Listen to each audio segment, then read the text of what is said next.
पार्वती पंचक स्तोत्रम। श्री गणेशाय नमः।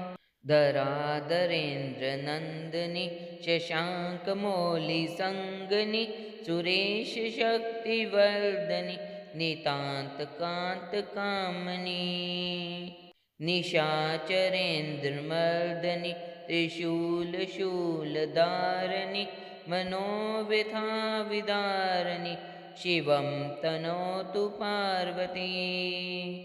भुजङ्गतल्पश्यामनि महोग्रकान्तिभागनि प्रकाशपुञ्जदायिनि विचित्रचित्रकारिणि प्रचण्डशत्रुघर्षणि दयापर्वावर्षणि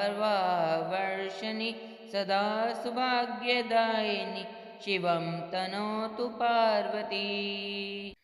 प्रकृष्ट सृष्टिकारिका प्रचंड नृत्य नर्तिका पिनाकपाणिधारिका गिरीश सिंह मालिका समस्त भक्त पालिका पीयूष पूर्ण वर्षिका कुभाग्य रेख मर्जिका शिवं तनोतु पार्वती।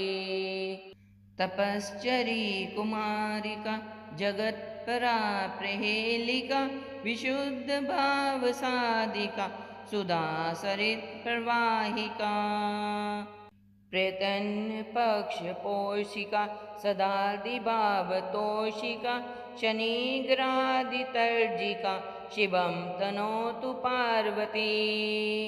शुभं करी शिवं करी विभाकरी निशाचरी नभश्चरी धराचरी समसृष्टि संचरी तमोहरी मनोहरी मृगांकमौलि सुंदरी सदाग्रता संचरी शिवं तनोतु पार्वती। पार्वती पंचकं नित्यं दीयते या कुमारिका दुष्कृतं निखिलं हत्वा वरं प्राप्नोति सुंदरम्। हे गौरी शंकर अर्धांगी यथा त्वं शंकर प्रिया तथा माम कुरु कल्याणी कांतं सुदुर्लभाम्। इति श्री पार्वती पंचक स्तोत्रम संपूर्णम्। पार्वती पंचक स्तोत्रम। श्री गणेशाय नमः। धराधरेन्द्र नंदनी शशांक मौलि संगनी सुरेश शक्तिवर्धनी नितांत कांत कामनी निशाचरेन्द्र मर्दनी त्रिशूल शूलधारणी मनोव्यथा विदारणी शिवं तनोतु पार्वती।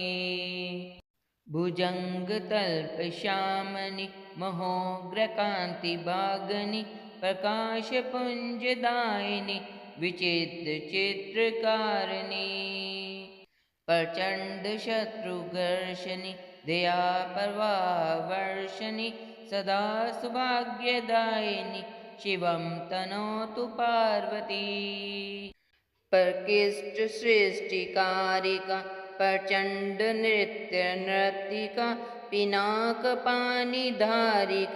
गिरीश सिंह मालिका समस्त भक्त पालिका पीयूष पूर्ण वर्षिका कुभाग्य रेख मर्जिका शिवं तनोतु पार्वती। तपश्चरी कुमारिका जगत्परा प्रहेलिका विशुद्ध भाव साधिका सुधा सरित प्रवाहिका प्रत्यन्य पक्ष पोषिका सदादिभाव तोषिका शनिग्रादितर्जिका शिवं तनोतु पार्वती।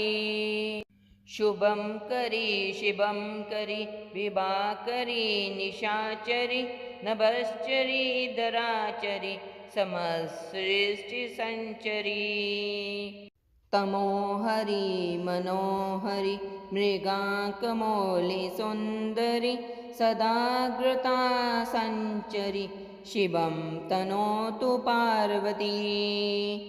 पार्वती पंचकं नित्यं दीयते या कुमारिका दुष्कृतं निखिलं हत्वा वरं प्राप्नोति सुन्दरम्।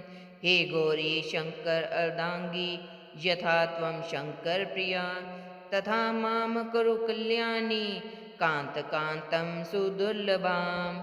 इति श्री पार्वती पंचक स्तोत्रम संपूर्णम्। पार्वती पंचक स्तोत्रम। श्री गणेशाय नमः। धराधरेन्द्र नंदनी, शशांक मौलि संगनी, सुरेश शक्तिवर्धनी, नितांत कांत कामनी, निशाचरेन्द्रमर्दनी, त्रिशूल शूलधारिणी, मनोव्यथा विदारिणी, शिवं तनोतु पार्वती। भुजङ्गतल्पश्यामनि, महोग्रकान्तिभागनि, प्रकाशपुञ्जदायिनि, विचित्रचित्रकारिणि, प्रचण्डशत्रुघर्षणि, दयाप्रवाहवर्षणि, सदा सौभाग्यदायिनि, शिवं तनोतु पार्वती। प्रकृष्टसृष्टिकारिका, प्रचण्डनृत्यनर्तिका, पिनाकपाणिधारिका, गिरीशशृङ्गमालिका, समस्तभक्तपालिका, पीयूषपूर्णवर्षिका, कुभाग्यरेखमर्जिका, शिवं तनोतु पार्वती। तपश्चरी कुमारिका, जगत्परा प्रहेलिका, विशुद्धभावसाधिका, सुधासरित्प्रवाहिका, प्रत्यन्नपक्षपोषिका, सदादिभावतोषिका, शनिग्रहादितर्जिका, शिवं तनोतु पार्वती।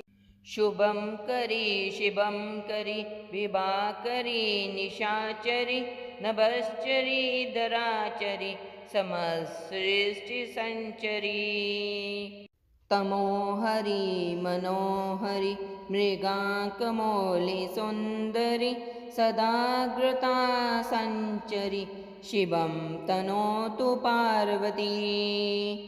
पार्वती पंचकं नित्यं दीयते या कुमारिका, दुष्कृतं निखिलं हत्वा वरं प्राप्नोति सुन्दरम्। हे गौरी शङ्कर अर्धाङ्गी, यथा त्वं शङ्करप्रिया, तथा मां कुरु कल्याणी, कान्तकान्तं सुदुर्लभाम्। इति श्री पार्वती पंचक स्तोत्रम संपूर्णम्। पार्वती पंचक स्तोत्रम। श्री गणेशाय नमः। धराधरेन्द्र नंदनी, शशांक मौलि संगनी, सुरेश शक्तिवर्धनी, नितांत कांत कामनी, निशाचरेन्द्रमर्दनी, त्रिशूल शूलधारिणी, मनोव्यथा विदारिणी, शिवं तनोतु पार्वती। भुजङ्गतल्पश्यामनि, महोग्रकान्तिभागनि, प्रकाशपुञ्जदायिनि, विचित्रचित्रकारिणि, प्रचण्डशत्रुघर्षणि, दयाप्रवाहवर्षणि, सदा सौभाग्यदायिनि, शिवं तनोतु पार्वती। प्रकृष्टसृष्टिकारिका, प्रचण्डनृत्यनर्तिका, पिनाकपाणिधारिका, गिरीशशृङ्गमालिका, समस्तभक्तपालिका, पीयूषपूर्णवर्षिका, कुभाग्यरेखमर्जिका, शिवं तनोतु पार्वती। तपश्चरी कुमारिका, जगत्परा प्रहेलिका, विशुद्धभावसाधिका, सुधासरित्प्रवाहिका, प्रत्यन्नपक्षपोषिका, सदादिभावतोषिका, शनिग्रहादितर्जिका, शिवं तनोतु पार्वती। शुभं करी शिवं करी, विभाकरी निशाचरी, नभश्चरी धराचरी, समसृष्टिसञ्चरी, तमोहरि मनोहरि मृगाङ्कमौलि सुन्दरि सदाग्रता सञ्चरि शिवं तनोतु पार्वती। पार्वती पंचकं नित्यं दीयते या कुमारिका दुष्कृतं निखिलं हत्वा वरं प्राप्नोति सुन्दरम्। हे गौरी शङ्कर अर्धाङ्गी यथा त्वं शङ्कर प्रिया तथा मां कुरु कल्याणी कान्तकान्तं सुदुर्लभाम्। इति श्री पार्वती पंचक स्तोत्रम संपूर्णम्। पार्वती पंचक स्तोत्रम। श्री गणेशाय नमः। धराधरेन्द्रनन्दिनि शशाङ्कमौलि सङ्गनि सुरेश शक्तिवर्धनि नितान्तकान्तकामिनि निशाचरेन्द्रमर्दनि त्रिशूलशूलधारिणि मनोव्यथाविदारिणि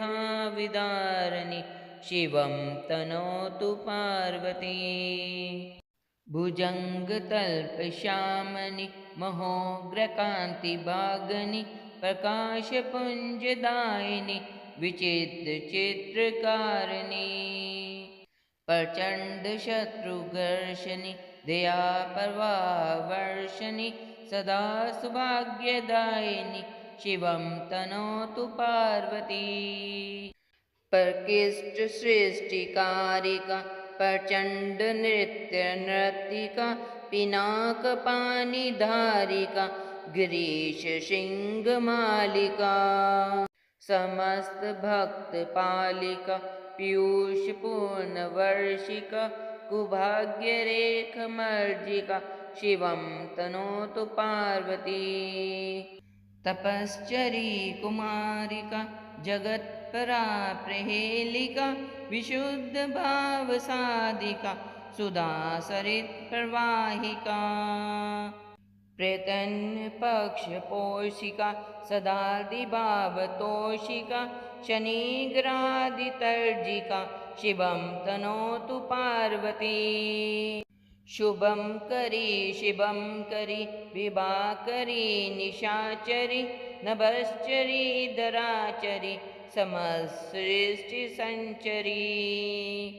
तमोहरि मनोहरि मृगाङ्कमौलि सुन्दरि सदाग्रता सञ्चरि शिवं तनोतु पार्वती।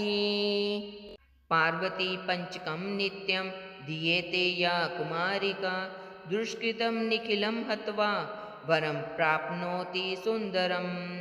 हे गौरी शङ्कर अर्धाङ्गी यथा त्वं शङ्कर प्रिया तथा मां कुरु कल्याणी कान्तकान्तं सुदुर्लभाम्।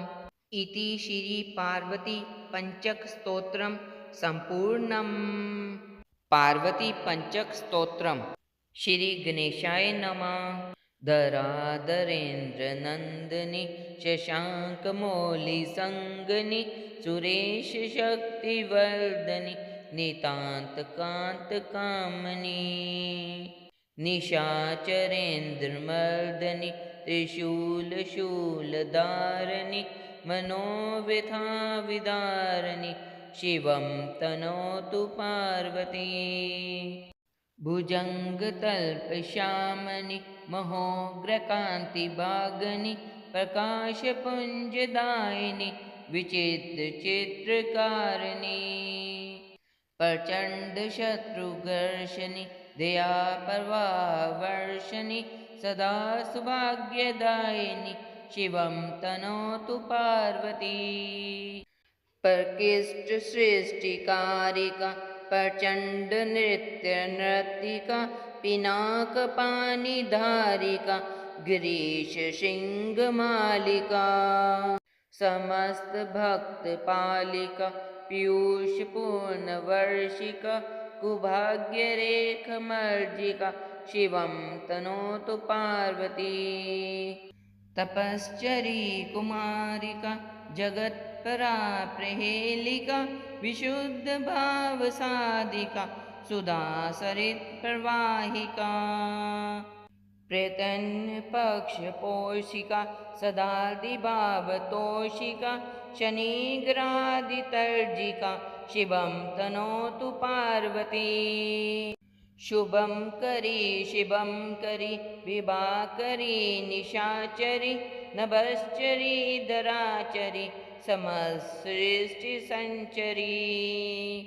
तमोहरि मनोहरि मृगाङ्कमौलिसुन्दरि सदाग्रता सञ्चरि शिवं तनोतु पार्वती पार्वती पंचकं नित्यं दीयते या कुमारिका दुष्कृतं निखिलं हत्वा वरं प्राप्नोति सुन्दरम् हे गौरी शङ्कर अर्धाङ्गी यथा त्वं शङ्करप्रिया तथा मां कुरु कल्याणी कान्तकान्तं सुदुर्लभाम् इति श्री पार्वती पंचक स्तोत्रम संपूर्णम् पार्वती पंचक स्तोत्रम श्री गणेशाय नमः धराधरेन्द्र नंदिनी शशांकमौलि संगनि सुरेश शक्तिवर्धनि नितांत कांत कामनी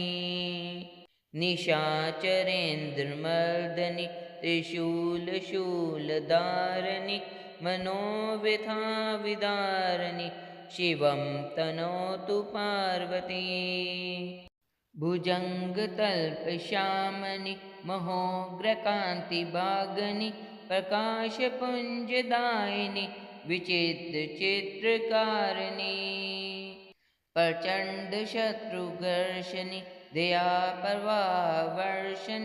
सदा सौभाग्यदायिनि शिवं तनोतु पार्वती प्रकृष्टसृष्टिकारिका प्रचण्डनृत्यनर्तिका पिनाकपाणिधारिका गिरीशशृङ्गमालिका समस्तभक्तपालिका पीयूषपूर्णवर्षिका कुभाग्यरेखमर्जिका शिवं तनोतु पार्वती तपश्चरी कुमारिका जगत्परा प्रहेलिका विशुद्धभावसाधिका सुधासरित्प्रवाहिका प्रेतन्पक्षपोषिका सदादिभावतोषिका शनिग्रादितर्जिका शिवं तनोतु पार्वती शुभं करी शिवं करी विभाकरी निशाचरी नभश्चरी धराचरी समसृष्टिसञ्चरी